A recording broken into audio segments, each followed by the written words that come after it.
This is energy too. If you get on the frequency this is on, you can't stop it coming. What did he say in here? He said, when the money starts coming, it'll come so fast and furious, you're going to wonder where it was hiding through all the lean years.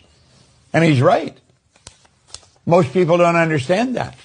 They do not understand. They think you've got to go to work. You just got to work a little harder. Get out there, put in more hours. Wrong track. Now look it. Einstein gave us some wonderful information.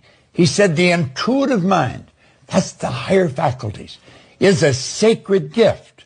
The rational mind's a faithful servant. That's our senses. Okay? We've created a society that honors the servant and has forgotten the gift. Well, we want to start using these higher faculties. That's how you're going to create the wealth.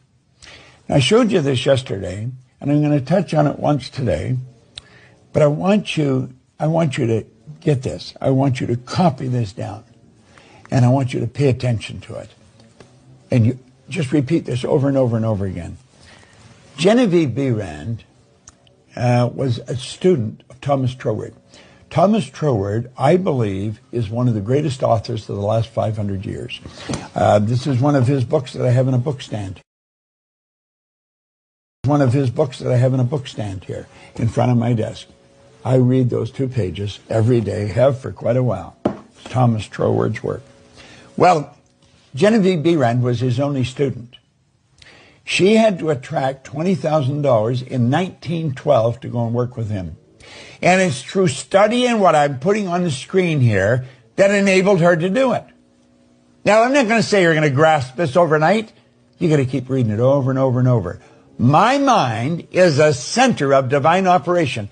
What do you mean my mind's a center of divine operation? Now think about this for a moment. Everything has a center.